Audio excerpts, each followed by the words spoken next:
Hey friend, are you a mama who wants to stop just getting by? Maybe you're motivated to grow yourself in your motherhood, your marriage, and you want it to bear fruit. Or maybe you just want to stop letting the mom guilt, shame, and limiting beliefs and lies and start stepping into the woman and the truth that God has created you to be.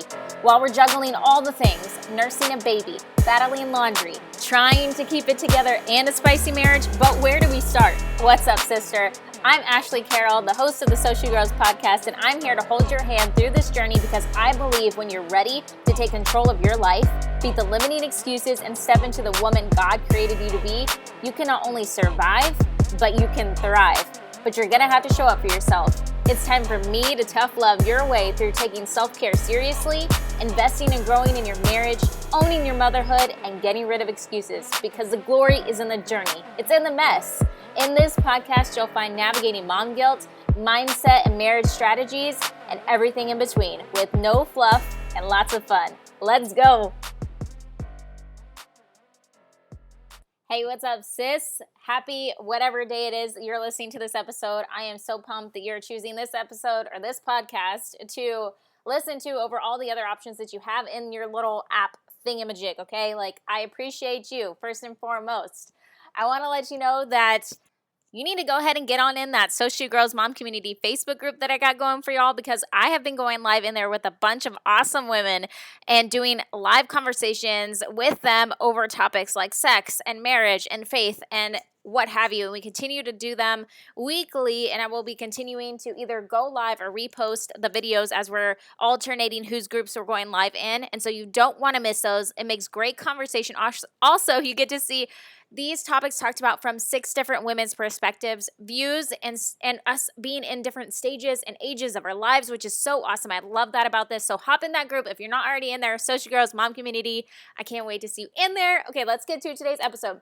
I want to talk about confidence because as we were having one of these live roundtable talk conversations as a group, we were talking about intimacy, and it really dawned on me that the reason for one of the factors, because there's many factors into having a great intimate relationship with your husband, but one of the major impactual factors for me personally was my self-confidence, because that was one of the things that I pinpointed as being something that I struggle with is an area about my body. And I know you see me take pictures and you think whatever it is you want to think, right? We're all highly critical of ourselves, and then we see other people and we can't imagine or fathom them being critical about themselves, but it's human nature. It's what we do.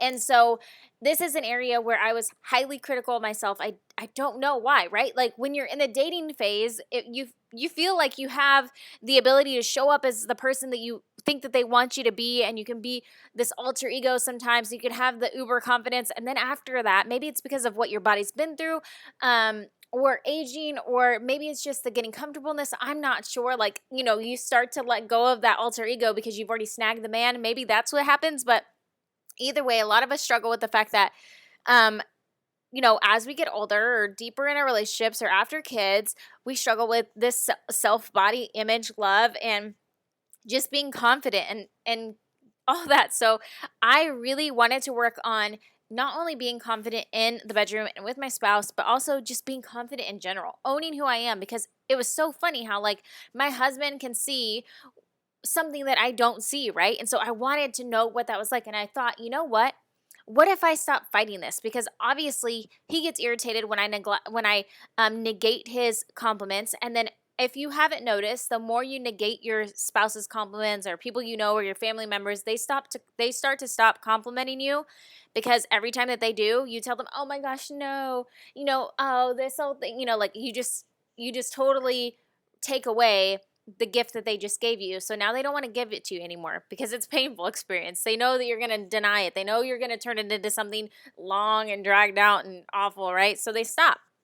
So then I thought, you know what? What if I just start accepting this? Maybe I can't see it, but maybe it really is true. And what's wrong with me believing that it actually is true? Like, what's wrong with us believing that what they're saying about us actually is true? And so I thought, you know what? I'm going to start practicing.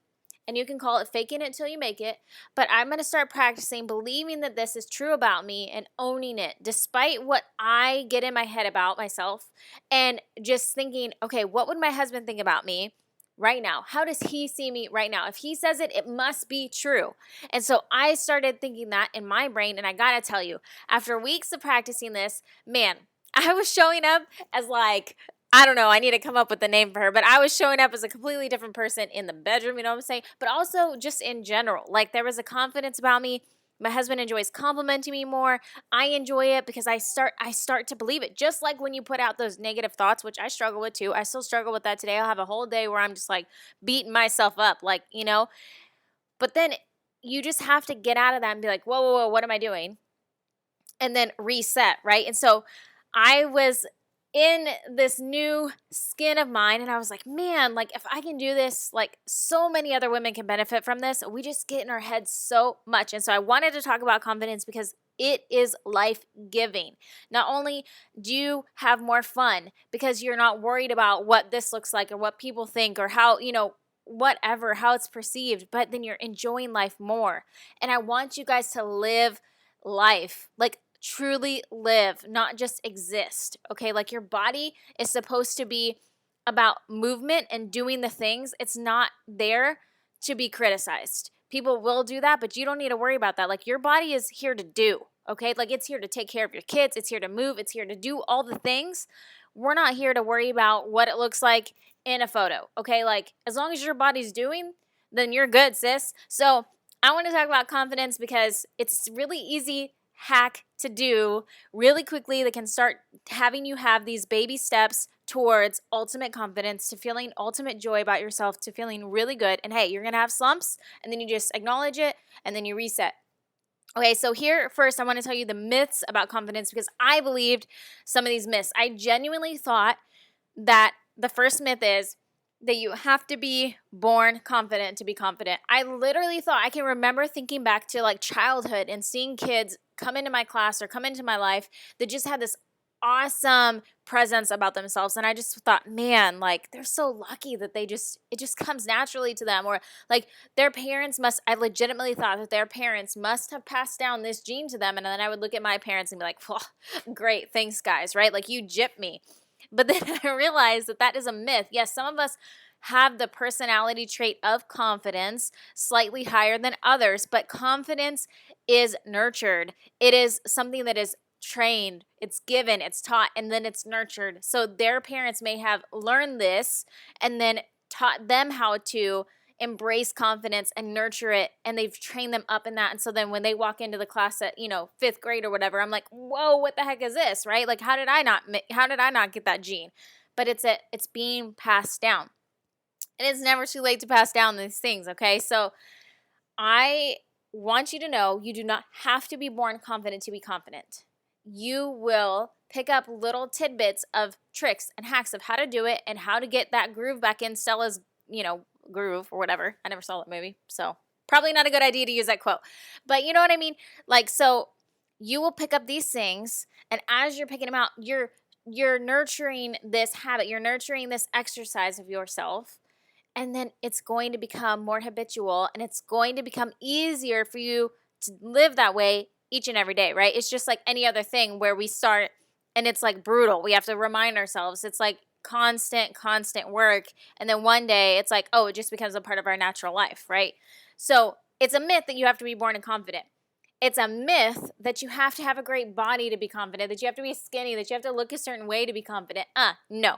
Have you been on Instagram lately? The best hashtag to remind yourself of women of all sizes being confident and embracing their body and embracing just life in general is to look up hashtag body positive. Okay, man, there are some chicks out there that I'm like, dang girl, you go, because she can wear things and she feels ultimately confident in things that I still can't see myself in. And it's not because I don't look good in them. It's because I'm telling myself that I don't look good in it. Okay. And so those women are super inspiring when you see them of all shapes and sizes and them just owning it and working on it every day and stepping into it and saying, this is who I want to be. This is what I want to do. And I want to live life. I don't want other people to be a barrier for me enjoying my own life. Like, thinking about that is also heavy, right? It's like rock shaking when you're like, wow, strangers are controlling this one life that I have, my ability to enjoy it. People that I will never meet, people that don't even know who I am or that I exist, they have power over that. Like, That's insane that we're letting people do that. So you don't have to look a certain way. Another myth is you don't have to be extroverted. Y'all, I've heard this other day, one of my friends was like, you're like so different in person. You're so different in person, but then when I see you on video, you're like out there, right? Okay, it's because I know how to turn it on and how to turn it off. I know how to be this extroverted person, but I also really need to retreat and have like me time, me and my husband time. Like I need time to recharge. I'm not on all the time. And especially when I go out in public with my kids, which is when I saw her, I am focused on who's staying alive, who's where, whose toys got left where, so I can make sure that they leave with me. Where is this shoe? Where is that? And I'm tired. I'm in this season of tired. So sometimes you're going to catch me where I am like, yes, let's talk about it, especially when I'm by myself. And if we're talking about something I feel passionate about, you're going to catch me on a high note and I'm going to be like, yes, let's go, fired up, let's talk. But then there will be other times where I'm like barely managing to hold my thoughts together because I have so many open tabs and I'm trying to keep track of my kids and I'm trying to do this and I'm beat. Sometimes I don't, haven't slept good. And so it just depends, right? We can all relate to that season that we need to retreat. Anyways, that was like an off point. But I'm just saying you don't have to be extroverted, obviously, because I'm assuming that you guys assume or can see some of the, oh no! My little toddler just walked in. Okay, so I'm assuming that you guys can see like some small ounce of confidence that I must have to be able to do a podcast, to be able to do these videos. And y'all, I have to tell you, it's been since 2016 that I've been putting podcast episodes out. And if you go back and listen to the very first one, you can obviously tell that I'm petrified. Y'all, I was the child who, when I would call my friends, even though I knew their parents, I knew who they were, I've met them several times, I felt comfortable with their parents, and I've called their house a bajillion times, that I would be like that person, that kid that would just repeat over and over this script in my head. Hi, my name is Ashley. Is Becca there? Could she use the phone? And then I would just repeat it. Hi, my name is Ashley. Is Becca there? Could she use the phone? Hi, my name is Ashley. And as soon as it would ring, as soon as it would ring, I would pray either that they don't answer or that my friend herself would pick up the phone. And then when she didn't, I would hang up, especially if it was a boy. Oh my gosh, especially if it was a boy. But so this is something that I'm continuously working on, continuously practicing. I continuously have to be conscious of it in my head, especially when it comes to things that are really, really, really hard to overcome, like looking at myself naked or being naked with my husband. Like, why is that a problem? He's seen my stuff. We have 3 kids together. We've made actually 4 children together, but we have 3 kids presently together. And so, like, why is that an issue? I don't know, but it is, right? So we get in our heads about it. So I'm just here to tell you it's achievable. I can relate, even if you think that I can't. And then also there's a myth of you can't fake it till you make it. Well, obviously, you've heard me say that you obviously can.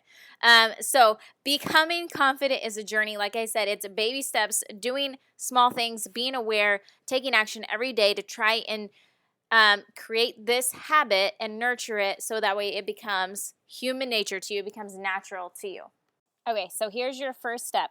First, we need to pinpoint which area of our lives do we feel low in confidence, and then start taking notes, journal, or write down or think about. I know I need to write things down in order to organize my thoughts and to see them and to think it over. What is possibly causing those areas or that area to have you be in this like lack of confidence mindset, right? Like, what is it about being naked with your spouse? What is it about your workplace? What is it about, maybe it's your coworkers or whatever. Like, what situations and what areas of your life are you lacking in confidence, and why do you think that is? What is triggering? What makes you feel like you can't show up as your best and most amazing self? And then just put it out there so that way you can see it and you can have awareness of it, because sometimes we're just going through life and we just feel these things, but we're not actually paying attention to what or where we're most like this or what is most triggering. And then we can't like move forward from it because we're not actually paying attention to it. So I came up with an acronym to help you, help me, help us remember to step into this new role and remember to be this confident, amazing person. So I'm going to use the acronym, the word STOP. Okay, S being stop negative self-talk in its tracks. Whenever you're having this thought of, oh my gosh, like, I just don't look as great as in a bikini as she does, or oh my gosh, I could never do this work project as precise as her, as amazing as her, or whatever. Fill in the blank, right? Because we can do this all day long, y'all. But the first thing you need to do is just stop. Stop the negative self-talk in its tracks. And that's really all you have to do is when it pops up in your head, you tell yourself literally, and what I do is stop. Don't do it. Don't finish the sentence. Stop. You're doing it again, right? Stop. Okay, so T is tell yourself truths. Tell yourself God's truths. Remind yourself of what is actually true of you because He has the ultimate say over in the person that you are. So whatever everybody else says doesn't matter. What He has said about you in the Bible from His own very lips, the person who created you, your creator, that's what's true about you. Also, what's true about you is the good things that your spouse has told about you, how beautiful you are, how wonderful of a mother you are, how great you are. All those things, you need to remind yourself of those things because sometimes when we get caught up in it, we forget or we're too harsh on ourselves. We're too judgmental. So S, stop the negative self-talk in your tracks. T, tell yourself truths and God's truths. O is to own it, sis, okay? You got a body that birthed some kids. Own it. It has some stripes on it. Own it. You may be you're the only female in the office. Own it. You may be, this, that, and the other, right? Own it.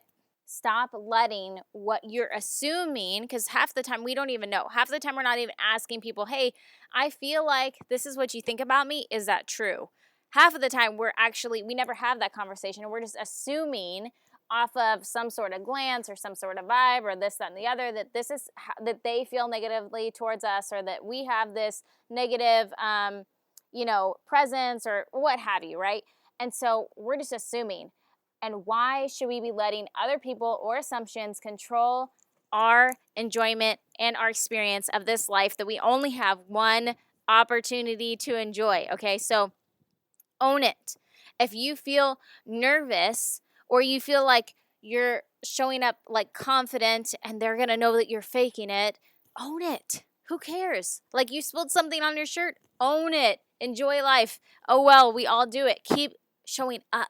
Just own it. I think that's the biggest thing is it's like, when you're doing a play or a song or you see somebody acting in a movie or whatever, and then later on you find out that they messed up but they kept going, right? Like you didn't even notice it and you wouldn't have ever noticed it had they never pointed it out to you, right? Like we all have those situations where like people are like, oh, I didn't even realize that was going on until you made me aware of it, right?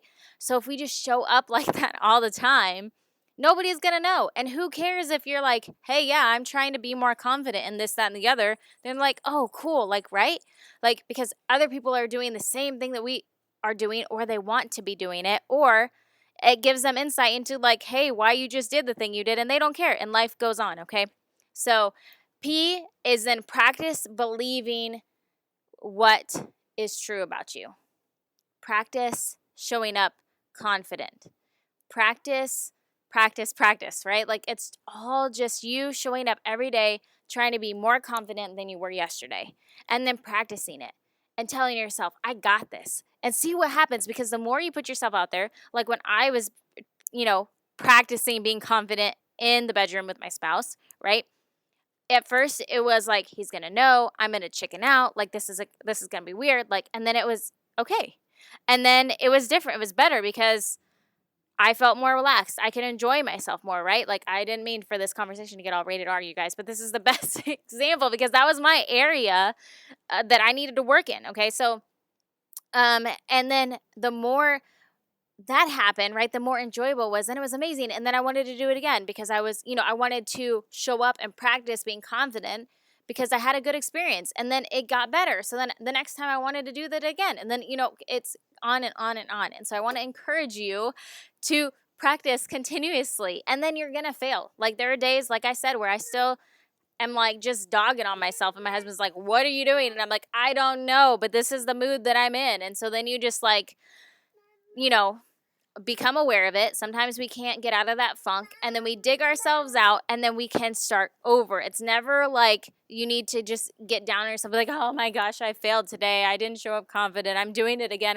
Look at me, how bad I'm doing. No, like it's you acknowledging it, be like, okay, I'm going to overcome this in a couple hours I'm going to show up better. Let me just like work through this, right? Like I just need to I just need to let it out, okay? I need to let old habits fly and then I can move on, okay? I hope this was helpful for you. Again, the acronym to remember is STOP. S, stop negative self-talk in its tracks. T, tell yourself those truths. O, own it. And then P, practice believing that you're confident. Practice your confidence and whatever it is that you need to work on. And that is it, sis. And so I feel like that is a great starting place for you if you're struggling with confidence in any area of your life. And then you can start just digging. Like the more you educate yourself, y'all, there's so much on Pinterest if you want to look up how to be confident, how to be a confident woman, how to be confident in the bedroom, how to be confident at work. Like there's so many good articles out there that continue you learning how to be the best version of yourself. If you want to dig into like why you have the triggers that you do and how to master those triggers and what other people are telling themselves and all that, like that is such a good resource. And that's truly what we consistently have to be doing in life in general is learning and growing and messing up and then learning and growing and then seeking others who have been there, who have figured it out, who have worked through it, right? Because that's exactly what we're all doing in life is learning from each other and leaving little breadcrumbs behind for everybody else. And so if you found this helpful, I would appreciate it if you would snapshot this episode, share it to your IG, tag me. I love to say, hey, I love to see what you're listening to. I love to see what episodes are striking a chord with you because that tells me also that, hey, this is really helpful for her. And also you sharing it with other mamas because we all struggle in some area. I don't know, and we don't know what it may be, but sharing it can help somebody, right? Like when we get those messages from people that are like, hey, you talked about this, you shared this, and that was really helpful. Like you had no idea, but they don't know what they don't know until you share something, right? And so let's all be a light for other people in the world, other mamas, our friends, our family, what have you. I appreciate you so much. Keep sharing, keep subscribing so you don't miss an episode, and I will catch you next time. Bye, guys.